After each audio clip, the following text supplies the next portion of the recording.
ഇത് കണ്ടോ, ഇതാണ് ഇവിടുത്തെ രാവിലത്തെ പ്രഭാതം.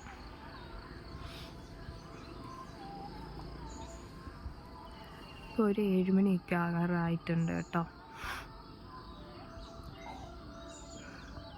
എപ്പോഴും രാവിലെ ഒരു കപ്പ് കാപ്പിയുമായിട്ട് വന്ന് ഞാനിതിങ്ങനെ ഇവിടെ ഇങ്ങനെ നോക്കിയിരിക്കും. നല്ല രസമാണ് ഇവിടെ ഇങ്ങനെ കാണാൻ, തണുപ്പും പച്ചപ്പും ഒക്കെ ആയിട്ട്.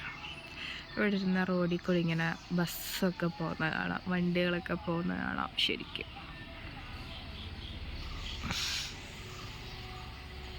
സൂര്യൻ ഇങ്ങനെ ഉദിച്ച് വരുന്നതേ ഉള്ളൂ.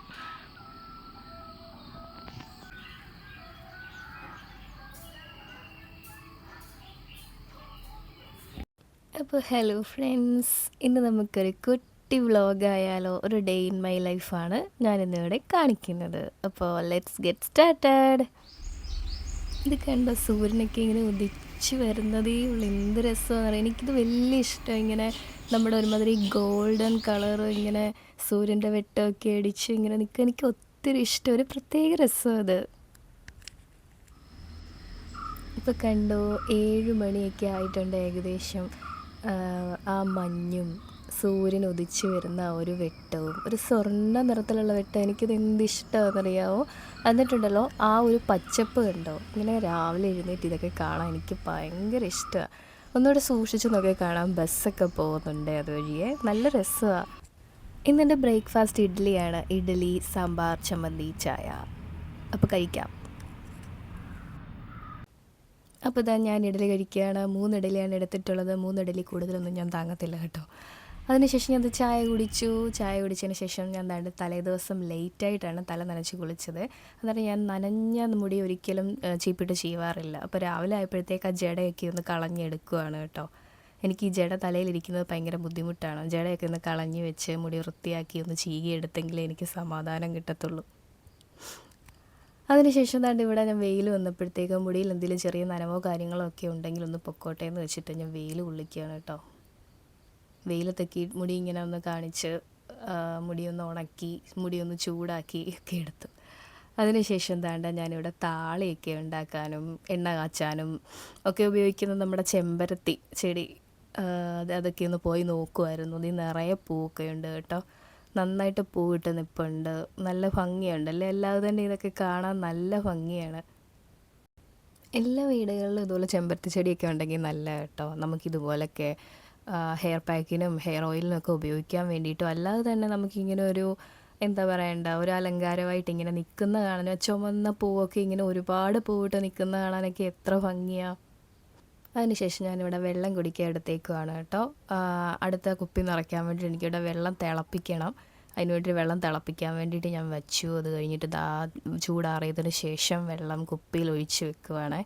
ഇവിടെ കൺമുന്നിൽ ഇരുന്ന് കഴിഞ്ഞാലേ ഞാൻ ഇടയ്ക്കിടയ്ക്ക് എടുത്ത് കുടിക്കത്തുള്ളൂ. ദിവസം ഒരു 2-2.5 ലിറ്റർ വെള്ളമെങ്കിലും ഞാൻ മാക്സിമം കുടിക്കാൻ ശ്രമിക്കാറുണ്ട് കേട്ടോ.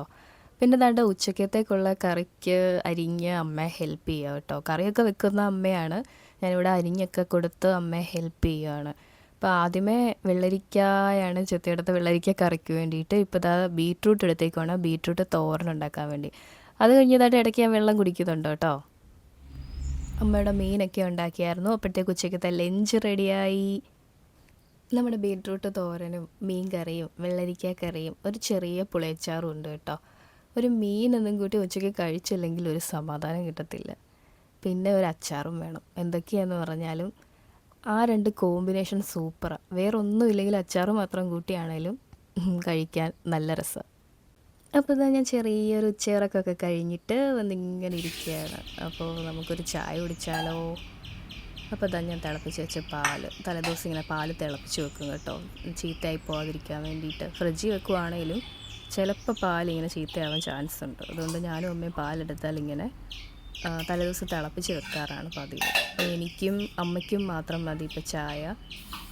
അപ്പോൾ ചായ ഇടാൻ പോവാറ്. അപ്പോൾ നിങ്ങൾ ഈ കേട്ടോണ്ടിരിക്കുന്നത് അണ്ണാൻ്റെ ശബ്ദമാണ് കേട്ടോ. ഹോളിംഗ് ബെല്ലൊന്നുമല്ല, ഹോളിംഗ് ബെൽ അടിക്കുന്നത് പോലെ ഉണ്ടല്ലേ കേട്ടിട്ട്. ഇനി നമുക്ക് പാല് തിളച്ച് വരുമ്പോഴത്തേക്ക് പഞ്ചസാരയും ഇഞ്ചി ഏലക്കയും കൂടെ ചതച്ചതും ഒക്കെ ഇട്ടിട്ടുണ്ട്. തിളച്ച് വന്നപ്പോഴത്തേക്ക് ചായപ്പൊടി ഇട്ടു. ചായ പെട്ടെന്ന് റെഡി ആയിട്ടുണ്ട്. ചായ അടിച്ചിങ്ങനെ കുടിച്ചില്ലെങ്കിൽ എനിക്കൊരു രസമില്ല. അങ്ങനെ ഞാൻ റിലാക്സ് ചെയ്ത് ചായ കുടിച്ചുകൊണ്ടിരിക്കുകയാണ്. ഇവിടുത്തെ ഒരു സന്ധ്യാസമയം അതാണ്ടിത് കേട്ടോ.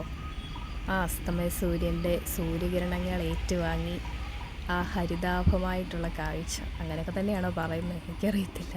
എന്തായാലും നല്ല ഭംഗിയുള്ള കാഴ്ചയാണ്. ആ അമ്പലത്തിലെ പാട്ടും എല്ലാം കേട്ടൊരു പ്രത്യേക വൈബാണ് കേട്ടോ. എനിക്കിവിടെ വലിയ ഇഷ്ടമാണ്. പിന്നെ എന്ത് രസമാണ് കാണാനായിട്ട്. റോഡിൽ കൂടെ വണ്ടിയൊക്കെ പോകുന്നുണ്ടോ.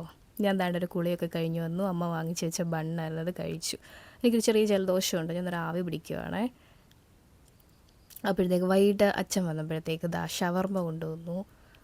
റൊമാലി ഷവർമ്മയോ, ഞാൻ ദാണ്ടത് കഴിക്കും കേട്ടോ. എനിക്ക് കുബൂസ് വെച്ചിട്ടുള്ള ഷവർമ്മയാണ് ഏറ്റവും കൂടുതൽ ഇഷ്ടം. ഈ ബുക്കിൽ ഞാൻ എൻ്റെ എല്ലാ കാര്യങ്ങളും എഴുതി വെക്കാറുള്ളത് കേട്ടോ. പിന്നെ ഇതെൻ്റെ വൈകിട്ടത്തെ ഒരു ഹെയർ കെയർ ആണ്. ഹെയർ മസാജിങ്, നല്ലതായിട്ട് ഹെയർ മസാജ് ചെയ്ത് കൊടുക്കുക. ഫ്രണ്ട് പോർഷനിലൊക്കെ എനിക്ക് അവിടെ ചെറിയ രീതിയിൽ മുടി പൊഴിച്ചിലൊക്കെ ഉണ്ടായിരുന്നു. അപ്പോൾ ഞാനിങ്ങനെ പ്രോപ്പറായിട്ട് ഹെയർ മസാജ് ചെയ്ത് കൊടുക്കാൻ തുടങ്ങിയപ്പോഴാണ് എനിക്കവിടെ ചെറിയ ചെറിയ മുടി ഗ്രോത്ത് ചെയ്യാനൊക്കെ തുടങ്ങിയത്. ഈ ഇൻവേർഷൻ മെത്തേഡിലും ഹെയർ മസാജ് ഞാൻ എല്ലാ ദിവസവും ചെയ്യാറുണ്ട് കേട്ടോ. എൻ്റെ എല്ലാ ദിവസത്തെ ഹെയർ കെയർ റൊട്ടീനാണ് ഇത്. പിന്നെ ഞാനതൊരു ബണ്ണ് പോലെ ഇങ്ങനെ കെട്ടി വെക്കും. ബണ്ണ് പോലെ കെട്ടി വെച്ചതിന് ശേഷം ഇനി അടുത്തത് ഞാൻ എൻ്റെ സ്കിൻ കെയറിലോട്ട് കിടക്കുകയാണ്. എനിക്ക് വൈകിട്ട് ഞാൻ യൂസ് ചെയ്യാറുള്ള ഒരു ക്രീമാണ് കേട്ടോ ഇത്. അത് നല്ല രീതിയിൽ അപ്ലൈ ചെയ്ത് കൊടുക്കുകയാണ്. ഇതെന്ത് ക്രീമാണ്, എന്തിനു വേണ്ടി യൂസ് ചെയ്യുന്നു എന്നറിയാൻ താല്പര്യമുള്ളവരൊന്ന് കമൻറ്റ് ചെയ്താൽ മതി, ഞാൻ പറഞ്ഞു തരുന്നതായിരിക്കും. പിന്നെ ഇതിന് മുമ്പ് ഞാൻ ഫേസ് നന്നായിട്ട് വാഷ് ചെയ്തിട്ടുണ്ടായിരുന്നു കേട്ടോ. വാഷ് ചെയ്തതിന് ശേഷമാണ് ക്രീമൊക്കെ അപ്ലൈ ചെയ്തിട്ടുള്ളത്. ഈ ക്രീം അപ്ലൈ ചെയ്യുന്ന സമയത്ത് മാത്രം ഞാൻ ഇതുപോലെ ഡീപ്പായിട്ട് മസാജ് ചെയ്ത് കൊടുക്കാറുള്ളൂ കേട്ടോ. അതുപോലെ തന്നെ ഞാൻ ചുണ്ടിൽ ഘീ അപ്ലൈ ചെയ്ത് കൊടുക്കാറുണ്ട്. കാരണം നമ്മൾ ലിപ്സ്റ്റിക്കൊക്കെ യൂസ് ചെയ്യുന്നവർ ലിപ്സ്റ്റിക്കൊക്കെ യൂസ് ചെയ്ത് ചുണ്ട് നല്ല ഡാർക്ക് ആവാൻ ചാൻസ് ഉണ്ട്. അപ്പോൾ ഈ ഘീ ഉപയോഗിക്കുന്നതിലൂടെ എനിക്കൊരു പരിധി വരെ എൻ്റെ ചുണ്ടിൻ്റെ കറുപ്പ് കുറയാൻ ഇത് സഹായിച്ചിട്ടുണ്ട്. അപ്പോൾ ഇത്രയേ ഉള്ളൂ ഇന്നത്തെ എൻ്റെ ഒരു ദിവസം. എല്ലാവർക്കും ഇഷ്ടമായെന്ന് വിശ്വസിക്കുന്നു. ഇഷ്ടമായെങ്കിൽ ലൈക്ക് ചെയ്യണം, ഷെയർ ചെയ്യണം, സബ്സ്ക്രൈബ് കൂടെ ചെയ്തേക്കണേ. ബൈ.